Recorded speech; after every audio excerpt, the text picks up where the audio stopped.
Hallo, in diesem Video schauen wir uns gemeinsam das Übertragung-Modul an, was man damit machen kann und treffen vorbereitende Maßnahmen, welche wichtig sind, wenn wir mit dem Modul arbeiten. Das Modul könnt ihr ganz einfach über die Super Search finden, indem ihr Übertragungen eingibt. Alternativ, was meistens schneller ist, ist beispielsweise XML einzutippen und könnt dann das Modul entsprechend öffnen.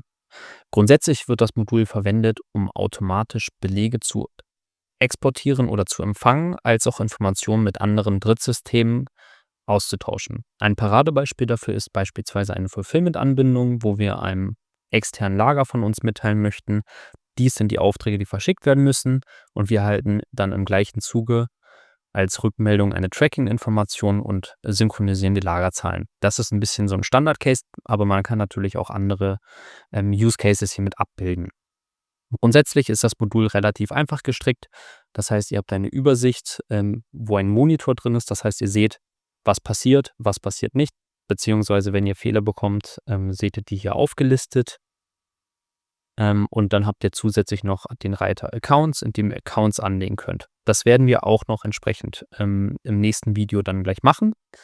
Vorher geht es aber, wie gesagt, einmal um die vorbereitenden Maßnahmen, die jetzt erstmal interessant sind. Das heißt, als allererstes würden wir einfach einmal den Cronjob, also den Prozessstarter, besprechen. Das heißt, geht einfach auf die Super Search, gebt Prozessstarter ein und öffnet das Modul. Auch hier gibt es gleichnamig zum Modul einen Prozessstarter, der quasi dafür da ist, die Automatisierung, die wir aufsetzen, beziehungsweise die Aufgaben, die wir definieren, wie bitte exportiere mir meinen Lieferschein an Standort XY, egal ob FTP-Server oder E-Mail oder ähnliches. Dies wird alle 10 Minuten halt entsprechend im Standard durchgeführt. Wichtig dabei ist natürlich, dass der Prozessstarter entsprechend aktiv ist. Man kann hier natürlich aber auch individuelle Einstellungen treffen. Das heißt, im Idealfall läuft er alle 10 Minuten, damit die Aufgaben alle 10 Minuten passieren. Aber es kann natürlich sein, wenn ihr einen Fulfiller habt und der beispielsweise einmal am Tag um 13 Uhr alle Aufträge haben möchte, dass ihr das natürlich nach einer festen Uhrzeit beispielsweise einstellen könnt. Das heißt, dass es nicht alle 10 Minuten läuft, sondern einmal am Tag um 13 Uhr oder 12:50 Uhr oder ähnliches entsprechend alles übermittelt, was in dem Moment offen ist. Das heißt, wichtig, der Parameter muss ja API-Übertragung sein, der darf nicht verändert werden. Was ihr aber machen könnt, ist natürlich die Art von Uhrzeit auf periodisch oder andersrum zu machen. Das heißt, hier kann man sich einfach relativ austoben. Man kann an festen Wochentagen es einstellen et cetera pp.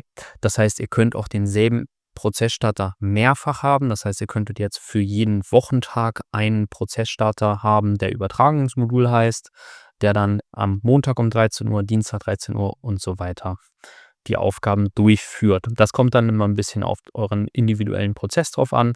Grundsätzlich macht man mit der automatischen Voreinstellung von 10 Minuten, also alle 10 Minuten die Übertragung, macht man da nichts falsch. Das ist die erste Sache, die sehr wichtig ist, wenn man damit arbeiten möchte. Das heißt, prüft am besten einmal, ob der entsprechend aktiv ist.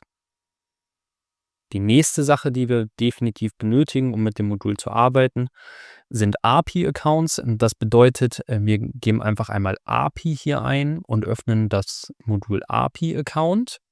Die sind wichtig, weil wir sie quasi benutzen müssen, um im übertragenen Modul arbeiten zu können, denn ohne diese Accounts könnt ihr die Accounts nicht aufsetzen. Das heißt, ihr könnt einfach auf Neu gehen, den aktiv schalten. Wir nennen den jetzt einfach mal Fulfillment-Test, weil das unser Test-Case ist. Könnt es auf ein Projekt eingrenzen, müsst es aber auch nicht. Grundsätzlich reicht es, Aktivbezeichnung und einmal auf Alle aktivieren zu klicken. Wenn ihr dann entsprechend speichert, reicht das Ganze schon aus, um den zu verwenden. Das, was zusätzlich wichtig ist, ist im Regelfall über Projekte und feste Leger zu arbeiten. Das heißt, anhand unseres Beispiels der Fulfillment-Anbindung legen wir jetzt einfach einmal ein neues Projekt an und ebenso ein Lager, damit wir das entsprechend einmal darstellen können. Das heißt, um ins Projekt zu kommen, geht ihr oben auf die Einstellungen, auf den Projektereiter, und wir legen jetzt einfach mal ein neues Projekt an, was wir Fulfillment nennen.